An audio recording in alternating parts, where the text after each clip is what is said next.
I don't know if you guys are feeling this too, but right now NASCAR just has that energy again. Like something wild is always around the corner. And today, today is one of those days because we've got not just one, but two stories that honestly feel like they came straight out of what makes this sport so special. The kind of stuff that reminds you why you fell in love with racing in the first place, and at the same time shows you where this whole thing might be heading next. One of them is just pure chaos in the best way possible.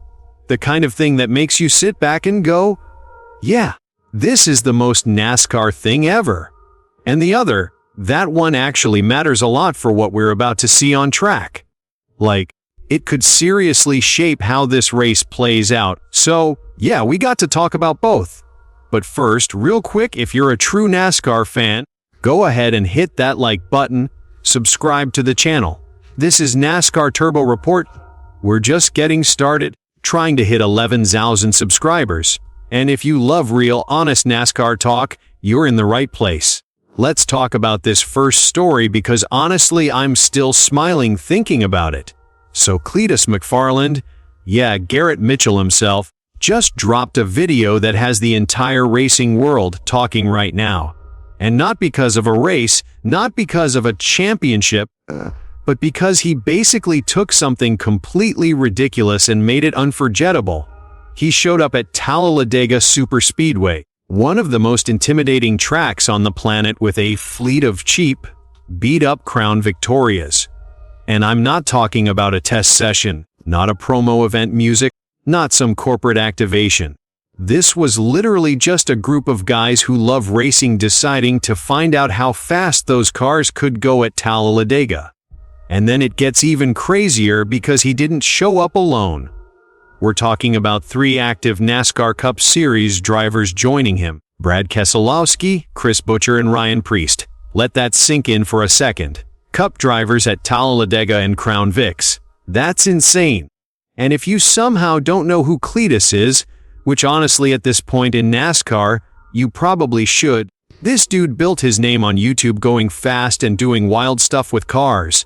He's got over 4.6 million subscribers, owns the Freedom Factory racetrack in Florida.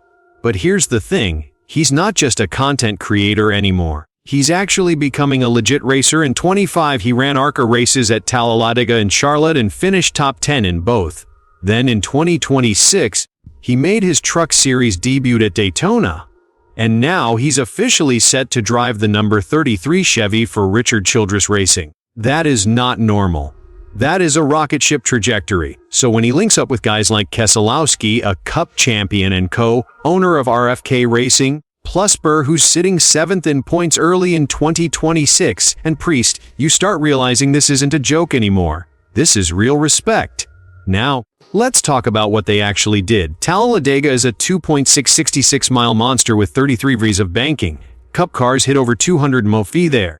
Even veterans say it never stops being scary. And these guys, they lined up 4 Crown Victorias bumper to bumper, locked into a draft, a full throttle, and they hit 159.59 in cars that were basically police cruisers 15 years ago with no real aero package, no downforce, nothing like a Cup car. By themselves, those cars probably top out in the low 30s. But together, drafting like a Cup race, they turned Talladega into their own personal land speed experiment. And Ryan Preece was so fired up, he posted the clip saying one of the highlights of his entire Cup career was pushing Cleetus, Keselowski, and Buescher to that speed. And he literally called it the most American thing he's ever done. And honestly, he's not wrong. But here's where this story really hits different. This wasn't just a fun video. This was a statement. Because think about it, Brad Keselowski didn't have to be there. Chris Buescher didn't have to be there. Ryan Preece didn't have to be there. These are serious Cup drivers and they showed up anyway. Why? Because what music Cleetus is building is something the garage respects. And that's the part that I think a lot of traditional fans need to really pay attention to. This guy isn't just passing through NASCAR. He's building something real and the sport is embracing it. He's putting in the work, learning the tracks, improving lap times, getting better finishes. Even guys like Travis Pastrana have said straight up Cleetus can drive. He's a wheelman. And honestly, after seeing a Crown Vic go 159 at Talladega, yeah, I believe it. But zoom out for a second because this is bigger than just one crazy video. This is a shift. For years, NASCAR has been trying to figure out how to bring in new fans, new energy, new attention, and Cleetus. He's doing it naturally. People who never watched ARCA are watching now. People who never cared about the Truck Series are tuning in. Fans are buying tickets to tracks they didn't even know existed a couple years ago just because he's racing there. That's new eyeballs, new money, new energy, and the craziest part, all it took was letting a YouTuber race. And at the end of the day, this is what makes motorsports special. Yeah, championships matter, points matter. But sometimes it's just four guys in cheap cars going as fast as physics will allow at one of the most legendary tracks in the world. And everybody watching thinking, yeah, that's why I love this sport. Now, let's switch gears because this second story.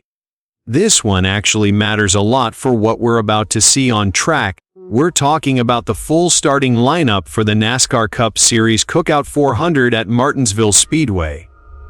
And there's a lot to unpack here, starting right at the front. And this is big. Music, you've got Denny Hamlin on the pole for Joe Gibbs Racing.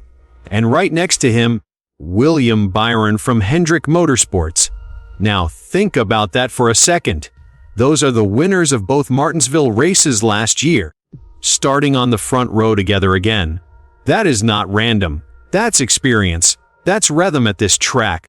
That's guys who know how to win here. Then row 2 gets really interesting.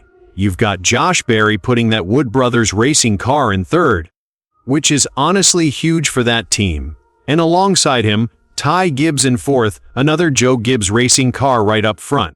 And then this might be one of the coolest things to watch today, Shane Van Gisbergen starting fifth. This guy keeps improving on ovals and you can music see it. Every single week he looks more comfortable, more aggressive, more like he belongs here. Right behind him, Austin Sinrich from Team Penske in 6th. Then you've got Carson Hocevar in 7th and Tyler Rake in 8th. Rounding out the top 10, Joey Logano and Chase Elliott. And you already know if Chase is anywhere near the front late in the race, that place is going to go crazy. Now, here's something that really stands out. The defending Cup Series champion Kyle Larson is starting 13th. Not terrible, but not where you expect a guy like that to dominate from at Martinsville. He's going to have to work for it. And then we got to talk about this. Kyle Busch 34th on the grid, and this isn't just a bad qualifying run. He's currently on a 99 race winless streak, 99 for a two-time champion. That is wild and honestly a little hard to watch if you followed his career.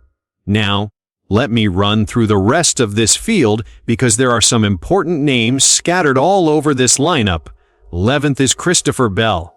12th, Zane Smith. 15th, Bubba Wallace. 16th, Chris Buescher. 17th, Ryan Preece. 18th, Ross Chastain. 19th, Eric Jones. 20th, 21st, Justin Allgaier. 22nd, Daniel Suarez. 23rd, Brad Keselowski. 24th, Cole Custer. 25th, Connor Zilisch. Herb's 27th, Chase Briscoe. 28th, AJ Allmendinger. 29th, Todd Gurdy. Austin Dillon. 31st, Noah Gragson. 32nd, John Hunter Nemechek. 33rd, Ricky Stenhouse Jr. 35th, Cody Ware. 36th, Ty Dillon.